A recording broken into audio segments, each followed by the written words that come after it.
Deus, que por maior que seja a sua crise, por maior que seja a sua dor, por maior que seja a sua tempestade, Ele é poderoso para acalmá-la, Ele é poderoso para aquietar os vendavais da sua vida, Ele é poderoso para trazer solução para a sua família. Quem é este? E hoje nós podíamos responder esta pergunta.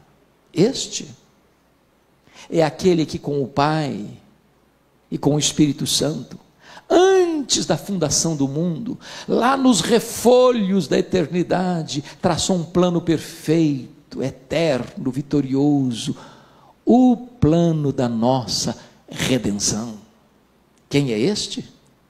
Este é aquele que no princípio, sem matéria pré-existente, criou os céus e a terra, porque todas as coisas foram feitas por intermédio dele, e sem ele nada do que foi feito se fez, as coisas visíveis e as coisas invisíveis. Quem é este? Este é aquele que sustenta todas as coisas pela palavra do seu poder. Quem é este? Este é aquele de quem os patriarcas falaram, para quem os profetas apontaram. Este é o maravilhoso conselheiro, Deus forte, o Pai da eternidade, o príncipe da paz. Quem é este? Este é o sol da justiça, a brilhante estrela da manhã, o lírio dos vales. Quem é este? Ora, este é aquele que foi simbolizado pelo Cordeiro da Páscoa, cujo sangue vertido, colocado no batente das portas, livrou os primogênitos de Israel da morte no Egito. Quem é este? Ora, este é aquele que foi simbolizado pelo tabernáculo, este é aquele que foi simbolizado pela arca da aliança, este é aquele que foi simbolizado por aquilo que estava dentro da arca, as tábuas da lei, o vaso com maná, a vara seca de Arão que floresceu. Este é aquele que foi simbolizado pela tampa da arca, o propiciatório, onde a glória de Deus se manifestava. Quem é este? Este é aquele que foi simbolizado pelo templo de Jerusalém, este é aquele que foi simbolizado pelos ritos sagrados do templo, pelos sacrifícios do templo, este é aquele que foi simbolizado pelas festas de Israel, este é aquele que foi simbolizado pelo sábado. Tudo isso era sombra dele, ele é a realidade. Quem é este? Este é aquele que na plenitude dos tempos nasceu de mulher, nasceu sob a lei para ser o nosso Redentor. Este é o verbo eterno, pessoal, divino, autoexistente, criador, que se fez carne e habitou entre nós, cheio de graça e de verdade. Quem é este? Ora, este é o grande eu sou, este é o pão da vida, este é a luz do mundo, este é a porta das ovelhas, este é o bom, o grande, o supremo pastor das ovelhas, este é a ressurreição e a vida, este é o caminho e a verdade e a vida, e ninguém vem ao Pai senão por ele. Este é a videira verdadeira. Quem é este? Ora, este é o fundamento da igreja, este é o dono da igreja, este é o edificador da igreja, este é o protetor da igreja. Quem é este? Este é o Cordeiro de Deus que tira o pecado do mundo, o Cordeiro que venceu a morte e está vivo pelos séculos dos séculos. Este é a raiz de Davi, este é o leão da tribo de Judá, que venceu para abrir o livro e desatar-lhe os selos. Quem é este? Este é aquele que andou por toda parte fazendo bem, libertando os oprimidos do diabo. Os cegos viram, os mudos falaram, os surdos ouviram, os coxos andaram, os mortos ressuscitaram e os leprosos foram purificados. Quem é este? Este é o Messias, este é o Salvador, este é o Senhor, este é o Rei dos Reis, este é o Senhor dos Senhores, este é a nossa paz, este é a nossa alegria, este é a nossa justiça, este é o amado da nossa alma, este é a razão da nossa vida. Quem é este? Este é aquele que, sendo Deus, não julgou como usurpação o ser igual a Deus, antes a si mesmo se esvaziou, assumindo as formas de servo, se humilhando até a morte, e morte de cruz, pelo que também Deus o exaltou sobremaneira. Ele deu um nome que está acima de todo nome, para que o nome de Jesus se dobre todo o joelho, nos céus, na terra e debaixo da terra, e toda língua confesse que Ele é Senhor, para a glória de Deus Pai. Quem é este? Este é aquele que por amor de nós sangrou e chorou no Getsemane. Este é aquele que foi cuspido e esbordoado no sinédrio judaico. Ele é aquele que foi vilipendiado e surrado no pretório romano. Este é aquele que foi condenado à morte de cruz, mas carregou sobre o seu madeiro os nossos pecados. Quem é este? Este é aquele que morreu pelos nossos pecados, segundo as Escrituras, foi sepultado, mas ressuscitou, segundo as Escrituras, vitoriosamente, poderosamente, entrando nas entranhas da morte, matando a morte, arrancando o aguilhão da morte, se tornando a ressurreição e a vida. Quem é este? Este é aquele que voltou para o céu em glória, este é aquele que derramou o Espírito Santo sobre a igreja, este é aquele que está sentado no trono e governa o universo e dirige as nações, depondo reis e levantando reis. Este é o nosso grande sumo sacerdote, que tem misericórdia de nós. Este é o grande advogado justo, que intercede por nós junto ao Pai. Quem é este? Este é aquele que vai voltar pessoalmente, visivelmente, audivelmente, inesperadamente, repentinamente, gloriosamente, para julgar vivos e mortos. Este é aquele que veio buscar a igreja para habitar com ele para sempre. Este é aquele que vai entrar com a igreja para as bodas do Cordeiro, vai chegar dos nossos olhos toda lágrima, e conosco vai reinar pelos séculos dos séculos. Quem é este? Este é o amado da nossa alma. Este é aquele que diz para você: você não precisa ter medo, você precisa ter fé. Eu gostaria de iniciar esta mensagem fazendo 4 afirmações categóricas a você. A primeira delas é que as tempestades da vida existem e elas são inevitáveis. Ninguém escapa, nem homem, nem mulher, nem jovem, nem velho, nem rico, nem pobre, nem doutor, nem analfabeto, nem crente, nem descrente. Na caminhada do berço à sepultura, todos nós enfrentamos tempestades. Nós não estamos blindados, nós não vivemos numa redoma de vidro. A nossa vida não se desenvolve num parque de diversões. Nós não estamos numa colônia de férias. Aqui tem dor, aqui tem lágrima, aqui tem choro, aqui tem aperto, aqui tem luta. Se você está enfrentando uma tempestade, você não é uma exceção. Todos nós enfrentamos. As tempestades são inevitáveis. Nada pode blindar você a ponto de você passar ileso, incólume das tempestades da vida. A segunda declaração que quero fazer é que as tempestades, além de inevitáveis, elas são também imprevisíveis. Elas chegam de súbito, sem mandar aviso prévio. Chegam quando nós não esperamos nem planejamos, e muitas vezes botam a nossa vida de ponta cabeça, transtornam a nossa agenda, mexem com as estruturas da nossa casa. E eu queria ilustrar esse ponto com a geografia onde ocorreu o episódio que acabamos de ler. Eu acho que todos vocês sabem que o chamado Mar da Galileia, ou Mar de Tiberíades, ou Lago de Genezaré, não é um mar, é um lago mesmo, de águas doces. O maior reservatório de águas doces do Oriente Médio. Esse lago tem 21 quilômetros de comprimento por 14 de largura. Esse mar está a 220 metros abaixo do nível do mar Mediterrâneo. Esse lago está encurralado por montanhas, do lado oriental as montanhas de Golã, e do lado ocidental as montanhas da Galileia. No extremo norte de Israel há o monte mais alto do país, o Monte Hermon, cujo cimo fica sempre coberto de gelo. Ali acontece um fenômeno ocasionalmente, de vez em quando. Os ventos gelados descem desta montanha, emparedados pelos montes, batem na superfície desse lago, e às vezes só a pino começa repentinamente uma tempestade de vento. Muito provavelmente foi isso que aconteceu aqui. É assim também na vida. Você sai de casa como qualquer outro dia e acontece um acidente. Você vai ao médico para um exame de rotina e descobre que está com uma doença grave. Um casamento estável e harmonioso de 20, 30 anos, um acidente de percurso, e aquele casamento acaba ferido nas barras de um tribunal por um doloroso divórcio. Uma situação amarga lhe acontece e você percebe que a sua vida é transtornada com essa tempestade.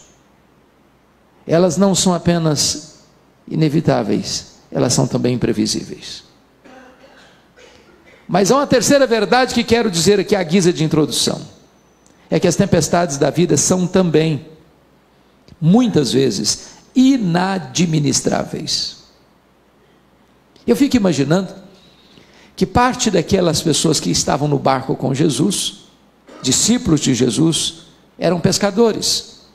Nasceram ao redor desse lago, cresceram ao redor desse lago, trabalhavam nesse lago, conheciam cada palmo desse lago, certamente já tinham enfrentado outras tempestades nesse lago e superado as dificuldades. Desta feita, imagino eu que eles devem ter pensado: bom, isso é com a gente, vamos deixar o mestre descansar. Nós temos conhecimento, nós temos experiência, nós vamos resolver essa parada. E eles se empenham, e eles se esforçam, e eles aplicam toda a perícia, todo o conhecimento que têm, mas o barco está rodopiando, surrado pela fúria dos ventos, enchendo-se de água, mostrando a carranca da morte para eles, e eles não conseguem administrar aquele problema. É assim na vida muitas vezes, irmãos. Aquilo que parecia tão comum e doméstico se transforma em algo estranho. Aquilo que nós conseguimos lidar com tanta habilidade, agora já não tem mais a mínima chance de nós termos controle. De vez em quando eu escuto a seguinte confissão: pastor, aquela pessoa com quem eu me casei, eu não conheço mais. Aquele homem amável, gentil comigo, hoje me agride, hoje me ofende, hoje me machuca. Aquele homem respeitoso hoje é um monstro. Eu não sei com quem eu estou casado mais. De vez em quando eu escuto pais, mães chorando, dizendo: pastor, aquele filho, aquela filha que eu criei com tanto zelo, hoje pisa, escarnece do legado que deixei, vira as costas para tudo aquilo que eu ensinei. Quantas vezes aquilo que você conseguia resolver com tanta facilidade, você não consegue mais. As rédeas saíram das suas mãos, o seu barco não obedece mais o seu comando, está rodopiando no mar da vida, varrido por uma terrível e assoladora tempestade. É assim também na vida. Mas há uma quarta verdade que eu gostaria de afirmar à guisa de introdução, e esta verdade é consoladora: é que as tempestades, além de inevitáveis, imprevisíveis e inadministráveis, elas são também pedagógicas. Pedagógicas. Você e eu cremos nesta verdade gloriosa: Deus é soberano. Deus não é colhido de surpresa com as tempestades que vêm sobre nós. Por mais borrascosa que seja essa tempestade, ela não deixa Deus constrangido, sem saber o que fazer. Saiba disso: se você ama Deus, até as tempestades contribuem para o seu bem. As tempestades não vêm para destruir sua vida, elas vêm para tonificar as musculaturas da sua alma. Elas não vêm para jogar você para longe de Deus, elas vêm para colocar você aos pés do Deus Todo-Poderoso. Elas não vêm para plantar incredulidade no seu coração, elas vêm para amolecer a dureza do seu coração e fazer de você uma pessoa mais dependente de Deus. Diante dessas 4 verdades, portanto, eu gostaria de introduzir vocês na passagem lida. Com a Bíblia aberta, acompanhem por favor comigo. O contexto está claro. Jesus passara todo aquele dia ensinando as parábolas do reino.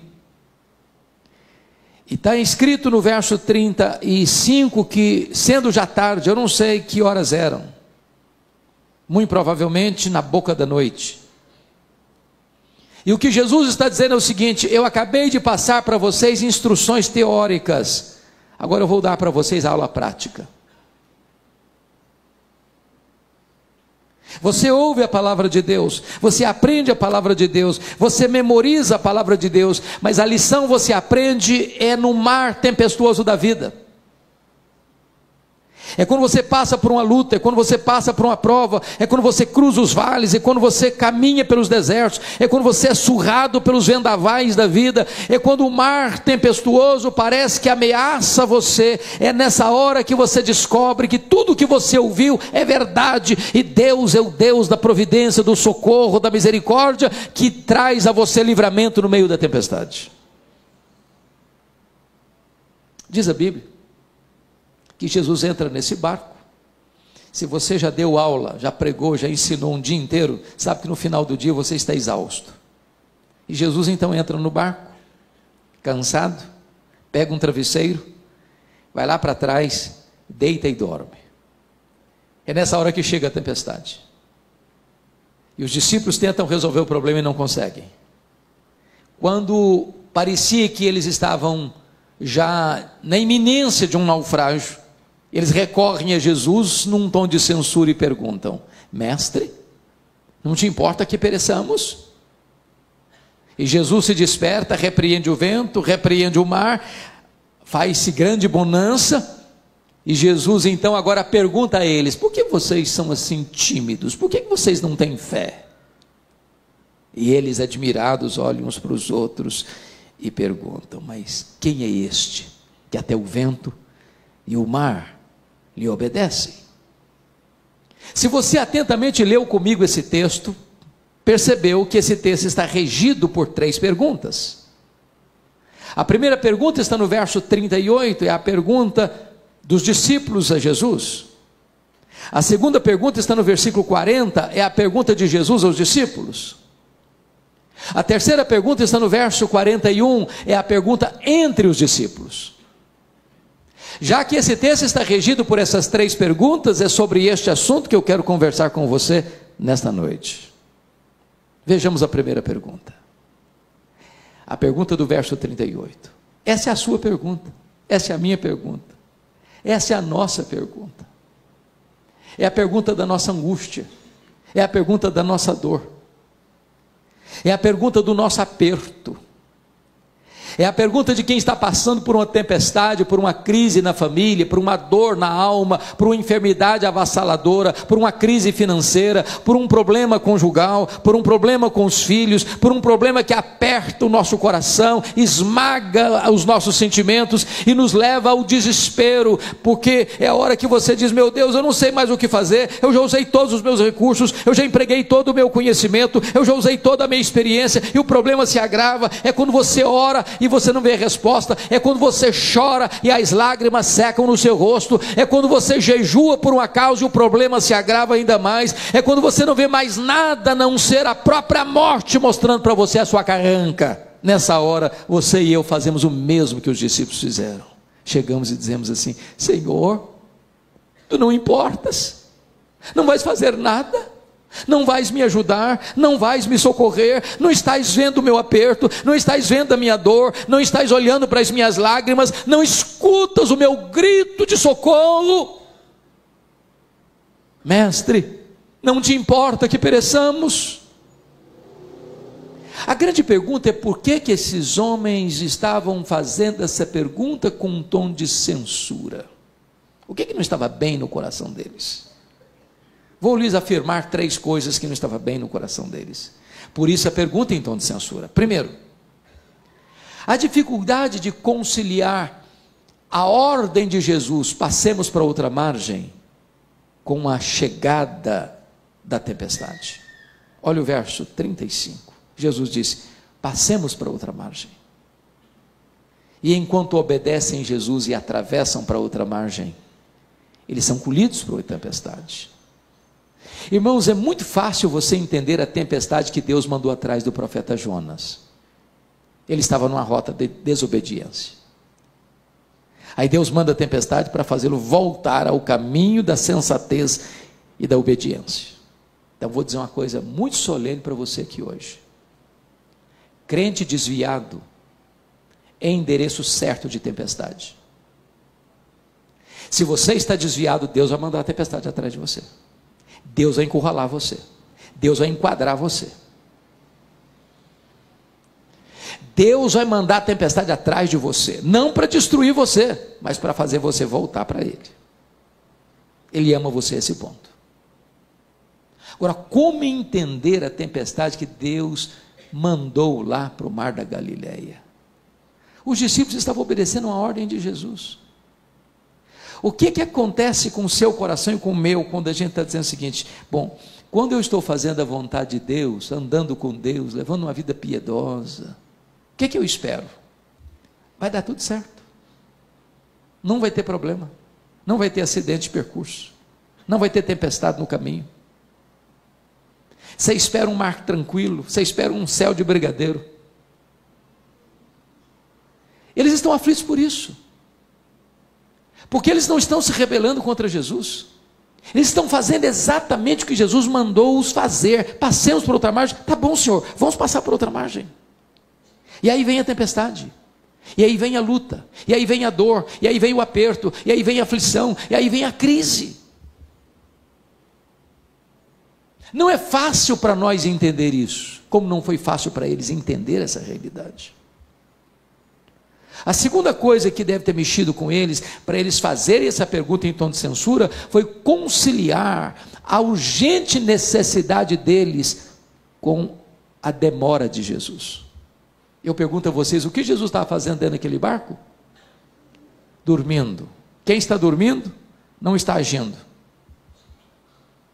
E tem hora que a demora de Deus machuca mais a nossa alma do que a própria tempestade. É quando você ora e não tem resposta. É quando você jejua e o problema se agrava. É quando você meses e meses, anos e anos, nas madrugadas da vida, chora diante de Deus por uma causa, e ora a Deus por uma causa, e o problema se agrava. É quando você ora pela conversão do marido, pela conversão da esposa, pela conversão dos pais, pela conversão dos filhos, pela conversão de um parente que você ama, e quanto mais você ora, mais endurecida a pessoa fica. E você pergunta como salmista: até quando, Senhor? Até quando gritarei eu, socorro, e tu não me ouvirás? Pensa comigo a história da Marta de Betânia. Lázaro está doente, Jesus não está lá, ele está ministrando a mais de aproximadamente um dia de viagem de Betânia. E Marta chama um emissário e diz: vai lá e fala para Jesus, está enfermo aquele a quem amas. Ela não precisa dizer: vem depressa, corre, Lázaro está morrendo, precisa de ajuda, cancela a tua agenda e vem para cá. Não precisa disso. Quem ama tem pressa em socorrer a pessoa amada. O mensageiro gastou um dia inteiro para ir. Chega, dá o recado para Jesus, e Jesus diz para os seus discípulos assim: o Lázaro morreu. Mas o recado que chega a Marta é esse: esta enfermidade não é para a morte, é para a glória de Deus. Ora, esse recado atormentou mais Marta ainda, porque quando o mensageiro chega dando o recado, o Lázaro estava morto e sepultado. Olha o nó na cabeça da Marta. Jesus fica mais 2 dias onde estava. Se o homem gastou um dia para ir, mais 2 dias Jesus fica, 3 dias. No 4º dia Jesus vai. Quando chega lá, o Lázaro está morto e sepultado há quanto tempo? 4 dias. Por que Jesus demorou? Falta de amor? Descuido pastoral? Não. Havia uma crença entre os rabinos judaicos que um morto podia ser ressuscitado até o 3º dia, como Deus fizera no ministério de Elias e Eliseu. Mas na crença rabínica, a partir do 4º dia, nenhum homem, por mais piedoso, podia ser o agente ou o instrumento de Deus na ressurreição de um morto. Só o próprio Deus podia descer e fazer esse milagre. Pois Jesus espera até o 4º dia, para que a nação de Israel se rendesse à verdade absoluta de que ele não era apenas um grande homem, mas o próprio Deus entre os homens. Quando Jesus parece demorar, ele não demora, no relógio de Deus não tem atraso. Quando ele parece demorar, é porque ele está preparando algo maior e melhor para a sua vida. Ele está no controle, ainda que você não veja, ainda que você não sinta. Mas há uma terceira coisa que eles não estavam entendendo, por isso a crise deles. Como conciliar o desespero deles com o total silêncio de Jesus? Ora, se Jesus estava dormindo, ele não estava agindo, mas também não estava falando. E tem hora que o silêncio de Deus grita mais alto nos ouvidos da nossa alma que o ruído mais barulhento das circunstâncias mais adversas. Sabe aquele momento que você ora e não vem nenhuma resposta? Sabe aquele momento que você jejua e não tem nenhum sinal do favor de Deus? Sabe aquela noite escura da alma, que na linguagem de Atos dos Apóstolos 27, você ora para o dia amanhecer, e você só vê escuridão na sua frente? Sabe aquele momento de aperto e você não vê nenhum sinal do favor de Deus, nenhum lampejo de que o problema vai ser resolvido? Deus fica em silêncio. Eu fico olhando a história do patriarca Jó, aquele homem que foi golpeado nas 5 áreas mais importantes da vida. Jó era o homem mais piedoso e mais rico da sua geração, vai à falência num único dia. Muita gente dá um tiro na cabeça diante de um quadro desse. Jó, sendo um pai exemplar, enterra seus 10 filhos no mesmo dia. Muita gente se desespera por completo num quadro desse. Jó era um homem saudável e vira uma carcaça humana, uma chaga viva, uma ferida aberta. Jó, nessa angústia toda, escuta da sua mulher: você ainda conserva a sua integridade, Jó? Não vale a pena não, amaldiçoa a Deus e morre, acaba com isso. Os amigos de Jó vêm de longe para consolá-lo e se transformam em consoladores molestos, assacando contra ele os mais pesados libelos acusatórios, chamando-o de ladrão, chamando-o de adúltero, chamando-o de louco, dizendo que ficou rico porque explorou os órfãos e as viúvas. Esse homem, diante de desespero tal, ele ergue aos céus 16 vezes a mesma pergunta: por que, meu Deus? Por que eu estou sofrendo? Por que a minha dor não cessa? Por que eu não morri no ventre da minha mãe? Por que eu não morri ao nascer? Por que o Senhor não me mata de uma vez? Ele fez aos céus 34 queixas. A resposta de Deus para ele foi um gelado e eloquente silêncio. Nenhuma palavra, nenhuma explicação, nenhuma luz no fim do túnel. Jó estava abalado em todas as estruturas humanas, ele estava no fundo do poço, mas algo permaneceu intacto no seu coração, foi a sua confiança em Deus. Ele arranca da alma um brado de esperança quando diz: mas uma coisa eu sei, é que o meu Redentor vive, e por fim eu verei o meu Redentor, ele vive. E nesse momento Deus rompeu o silêncio. E nesse momento Deus despejou em torrentes caudalosas da manifestação da sua graça e do seu poder. E Deus foi mostrando para Jó quão grande ele é, quão poderoso ele é, quão magnífico ele é, quão soberano ele é. E Jó então vai se encolhendo para confessar algo glorioso: agora, meu Deus, eu te conheci só de ouvir, mas os meus olhos te veem, e agora eu sei que tudo podes, e nenhum dos teus planos pode ser frustrado. Deus restaura a sorte de Jó, ele passa a ter saúde, vive mais 140 anos, e Deus devolve o dobro das riquezas de Jó, Deus restaura o casamento de Jó, Deus restaura as amizades de Jó, Deus dá mais 10 filhos para Jó, ele tem 10 filhos no céu, 10 filhos na terra, e ele está querendo mostrar para nós uma coisa: quando Deus fica em silêncio, não é porque ele está longe, não é porque ele é indiferente, é porque ele está preparando algo glorioso para a nossa vida. Acalme o seu coração.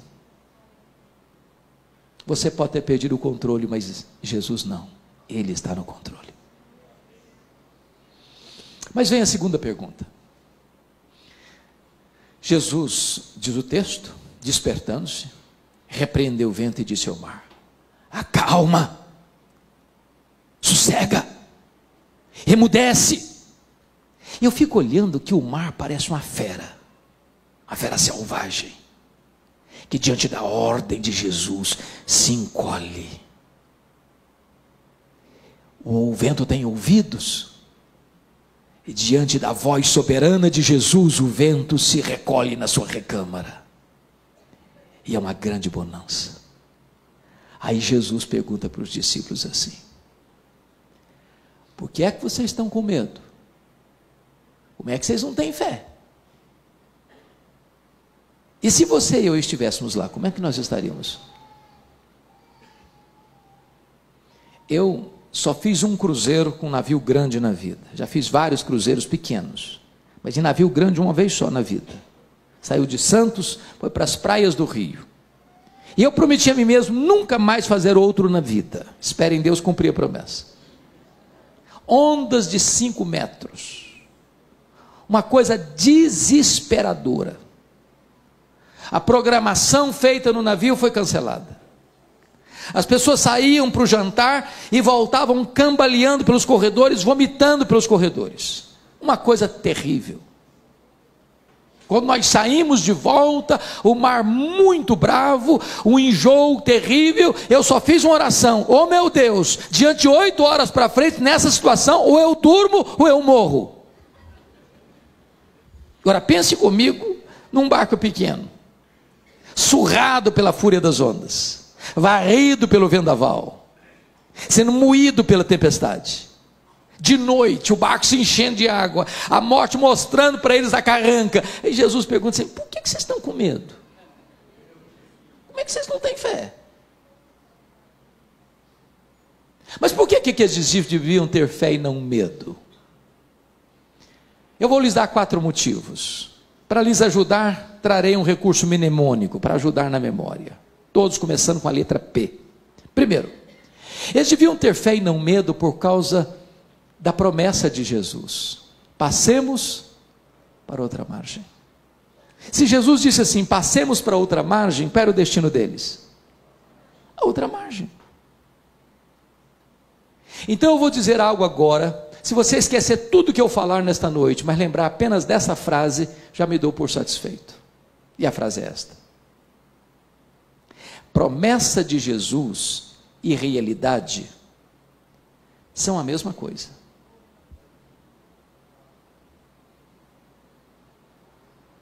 Ele não é homem para mentir. O que ele promete, ele cumpre.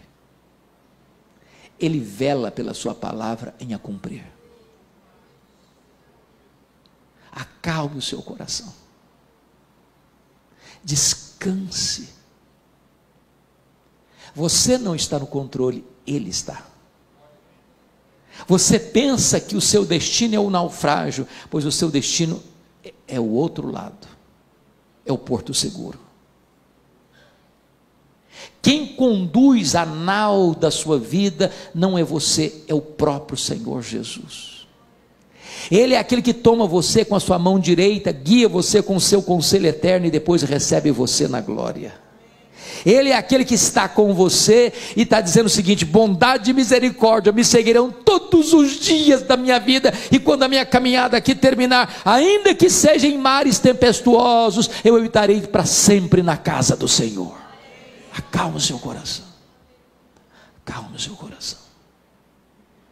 Sabe por que a gente fica com medo? É porque a gente duvida das suas promessas. O nosso problema não é a tempestade, o nosso problema é a incredulidade. Segundo lugar, por que eles deviam ter fé e não medo? Primeiro, por causa da promessa. Segundo, por causa da presença. Preste bem atenção nisso. Jesus está dentro desse barco. Mas quem é Jesus? É o Criador do vento, é o Criador do mar, é o Criador do céu, é o Criador da terra, é o soberano Senhor do universo. A criatura não é maior do que o Criador. A criatura não pode ameaçar o Criador. A criatura não pode derrotar o Criador. O Criador tem controle e domínio sobre a criatura. Se Jesus está nesse barco, esse barco não pode afundar, porque o mar e o vento não podem derrotar o soberano Senhor do universo. Ele prometeu estar conosco todos os dias até a consumação dos séculos, e se Ele está com você e está, você não precisa ter medo, você pode descansar e confiar. Irmãos amados, nós não estamos seguros porque a tempestade não existe, nós não estamos seguros porque a tempestade é fraca, nós não estamos seguros porque nós somos fortes, nós estamos seguros porque o Deus Todo-Poderoso está conosco até a consumação dos séculos. Terceiro lugar, por que eles deviam ter fé e não medo? Primeiro, por causa da promessa. Segundo, por causa da presença. Terceiro, por causa da paz de Jesus.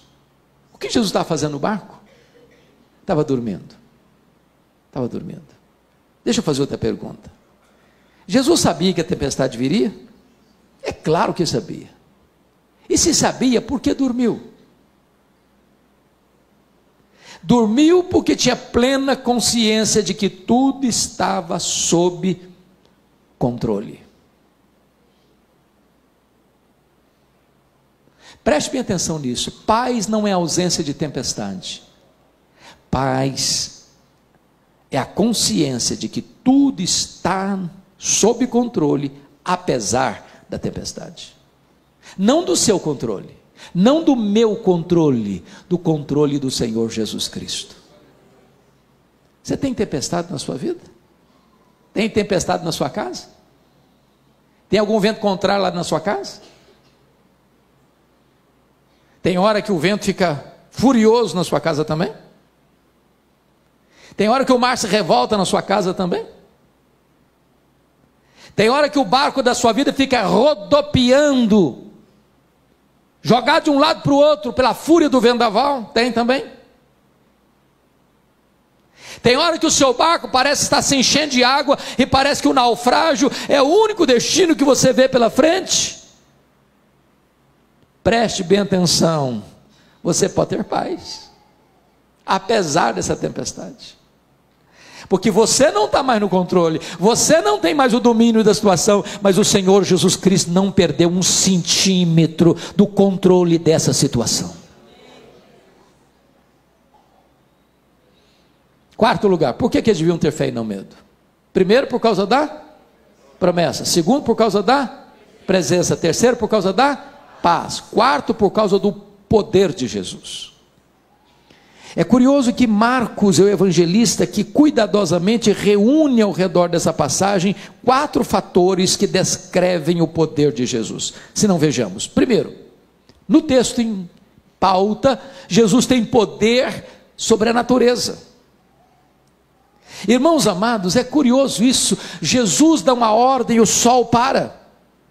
Jesus dá uma ordem e as estrelas, chamadas pelo seu próprio nome, como nós já cantamos aqui hoje, todas aparecem, e tem mais estrelas do que todos os grãos de areia de todas as praias e desertos do nosso planeta. Ele conhece cada uma delas pelo nome, e quando as chama, nenhuma delas vem a faltar. Ele dá uma ordem e o mar se recolhe, ele dá uma ordem e o vento escuta a sua voz, ele dá uma ordem e um verme vai lá e corta uma planta que trazia sombra para a cabeça de Jonas, ele dá uma ordem, uma mula profetiza, ele dá uma ordem e os demônios batem em retirada, ele dá uma ordem e os anjos saem para obedecer o seu comando, o universo inteiro escuta a sua voz e obedece. É por isso que você e eu cremos em milagres. Porque o que criou o universo estabeleceu leis para conduzir o universo, mas ele está acima e no controle dessas leis. Segundo, ele não só tem poder sobre a natureza, não, ele tem poder sobre os demônios. Logo em seguida, no capítulo 5, Jesus desembarca do outro lado. E notem que ele desembarca na região chamada de Decápolis. Decápolis é uma palavra grega que significa 10 cidades, eram 10 cidades gentílicas. A cidade onde ele desembarca, a região onde desembarca, era a região da cidade de Gadara, era gentílica, as pessoas cuidavam de porcos ali, era um despenhadeiro, estava de noite, ali tem um cemitério, e tudo que você não espera ver de noite diante de um cemitério é gente viva, não é verdade? E ali tinha um homem ferindo-se com pedras, gritando, violento, nu, tomado por 6.000 demônios, uma legião de demônios. E Jesus faz essa viagem para esse local por uma razão única. Ali tinha um homem foragido da lei, ali tinha um homem que algemas não conseguiam prendê-lo mais, ali tinha um homem enjeitado da sociedade, ali tinha um homem enjeitado da família, ali tinha um homem que não conseguia espaço mais entre os vivos, por isso morava entre os mortos. E Jesus faz essa viagem para um pária da sociedade, para um aborto vivo, porque para Jesus ele tem valor. Não tem lata de lixo no reino de Deus, não tem vida irrecuperável para Deus. Aquele que você acha que não tem mais jeito, que não tem mais saída, que não tem mais solução, que não tem mais perdão, que não tem mais salvação, esse Jesus liberta, esse Jesus cura, esse Jesus transforma, esse Jesus instrumentaliza para pregar a sua palavra para muita gente. Sabe por quê? Porque ele tem poder sobre os demônios. Podem ter certeza, a escola de samba Gaviões da Fiel cometeu um grande equívoco no carnaval desse ano em São Paulo, quando coloca nas ruas de São Paulo, Jesus sendo pisado por Satanás. Esse não é o Jesus da Bíblia, esse não é o Jesus que você e eu cremos. O Jesus que você e eu cremos é a semente da mulher que nasceu para esmagar a cabeça da serpente. O Cristo que você e eu cremos é o Cristo vencedor, que venceu a morte e tem as chaves da morte e do inferno. Louvado seja o seu nome. Terceiro, Jesus tem poder sobre as enfermidades. Está no capítulo 5 ainda de Marcos, que Jesus está caminhando, uma grande multidão apertando para lá, para cá. De repente uma mulher hemorrágica, 12 anos, esvaindo-se em sangue. A medicina não pôde resolver o seu problema, seu dinheiro não pôde resolver o seu problema. E ela pensa assim: se eu apenas tocar na orla das vestes de Jesus, eu ficarei livre do meu mal. E ela toca. A virtude saindo de Jesus, a hemorragia estancada imediatamente. Sabe por quê? Porque Jesus tem poder sobre as enfermidades. A medicina é de Deus, a ciência é de Deus, mas a ciência tem suas limitações. Mas quando a ciência chega ao fim da linha, ainda Jesus tem todo o poder. Para ele não tem doença incurável, para ele não tem enfermidade sem solução, para ele não tem problema insolúvel, para ele tudo é possível. A última palavra não é da ciência, a última palavra não é da medicina, a última palavra é do Senhor Jesus Cristo. Mas Marcos ainda prossegue no capítulo 5, e Jesus vai para a casa do Jairo, o grande líder da sinagoga de Cafarnaum, e diz a escritura que quando Jesus chega na casa de Jairo, a sua filha única de 12 anos está morta, e Jesus bota a mão sobre ela e diz: Talita cumi, pequena menina, está na hora de levantar, está na hora de despertar. E a morte bate continência para Jesus, e a morte devolve a vida àquela menina, e Jesus, que é a ressurreição e a vida, traz aquela menina a vida, e Jesus a devolve aos seus pais. Sabe por quê? Porque Jesus tem poder sobre a morte. Ele tem todo o poder, ele tem toda a autoridade nos céus e na terra. Por isso você não precisa ter medo, você precisa ter fé. Por que sois assim tímidos? Como é que não tendes fé? Mas agora veja comigo a cena e eu encerro com a última pergunta. Pense comigo, se as ondas estavam furiosas, o barco ia lá em cima e descia, enchendo-se de água. Jesus acalma, o barco começa a balançar suavemente, como que numa gangorra. Está de noite, os discípulos molhados, o barco se enchendo d'água. Eles estão tomados de um grande espanto, admirados com a grandeza de Jesus. Eles que já tinham visto muitos outros milagres, escutado muitos outros ensinamentos, estão diante de um fato agora que abre-lhes ainda mais a visão, que amplia ainda mais a compreensão, e eles começam a perguntar uns para os outros assim: mas quem é este? Quem é este que até o vento e o mar lhe obedecem? Quem é este? Sabe por que a tempestade vem? Ela vem para você conhecer mais Jesus, ela vem para você saber quão grande é Jesus, ela vem para você compreender que ninguém pode se comparar com Jesus, que por maior que seja a sua crise, por maior que seja a sua dor, por maior que seja a sua tempestade, Ele é poderoso para acalmá-la, Ele é poderoso para aquietar os vendavais da sua vida, Ele é poderoso para trazer solução para a sua família. Quem é este? E hoje nós podíamos responder esta pergunta. Este é aquele que com o Pai e com o Espírito Santo, antes da fundação do mundo, lá nos refolhos da eternidade, traçou um plano perfeito, eterno, vitorioso, o plano da nossa redenção. Quem é este? Este é aquele que no princípio, sem matéria pré-existente, criou os céus e a terra, porque todas as coisas foram feitas por intermédio dele, e sem ele nada do que foi feito se fez, as coisas visíveis e as coisas invisíveis. Quem é este? Este é aquele que sustenta todas as coisas pela palavra do seu poder. Quem é este? Este é aquele de quem os patriarcas falaram, para quem os profetas apontaram. Este é o maravilhoso conselheiro, Deus forte, o Pai da eternidade, o príncipe da paz.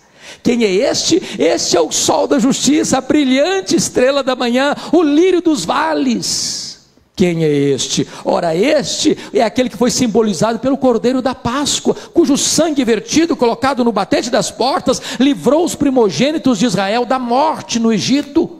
Quem é este? Ora, este é aquele que foi simbolizado pelo tabernáculo, este é aquele que foi simbolizado pela arca da aliança, este é aquele que foi simbolizado por aquilo que estava dentro da arca, as tábuas da lei, o vaso com maná, a vara seca de Arão que floresceu. Este é aquele que foi simbolizado pela tampa da arca, o propiciatório, onde a glória de Deus se manifestava. Quem é este? Este é aquele que foi simbolizado pelo templo de Jerusalém, este é aquele que foi simbolizado pelos ritos sagrados do templo, pelos sacrifícios do templo, este é aquele que foi simbolizado pelas festas de Israel, este é aquele que foi simbolizado pelo sábado. Tudo isso era sombra dele, ele é a realidade.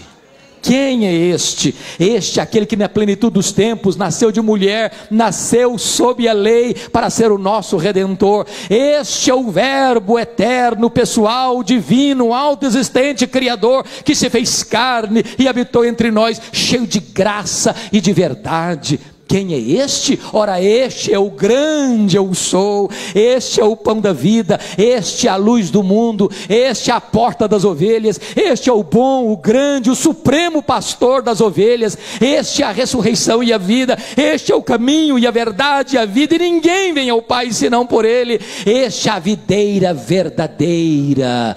Quem é este? Ora, este é o fundamento da igreja, este é o dono da igreja, este é o edificador da igreja, este é o protetor da igreja. Quem é este? Este é o Cordeiro de Deus que tira o pecado do mundo, o Cordeiro que venceu a morte e está vivo pelos séculos dos séculos. Este é a raiz de Davi, este é o leão da tribo de Judá, que venceu para abrir o livro e desatar-lhe os selos. Quem é este? Este é aquele que andou por toda parte fazendo bem, libertando os oprimidos do diabo. Os cegos viram, os mudos falaram, os surdos ouviram, os coxos andaram, os mortos ressuscitaram e os leprosos foram purificados.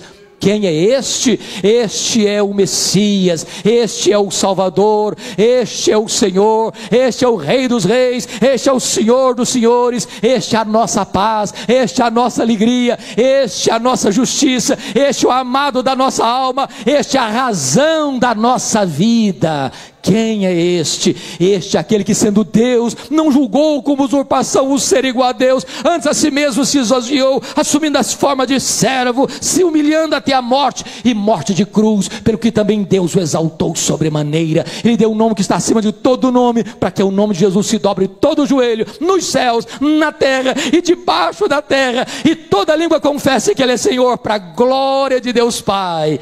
Quem é este? Este é aquele que por amor de nós sangrou e chorou no Getsemane. Este é aquele que foi cuspido e esbordoado no sinédrio judaico. Ele é aquele que foi vilipendiado e surrado no pretório romano. Este é aquele que foi condenado à morte de cruz, mas carregou sobre o seu madeiro os nossos pecados.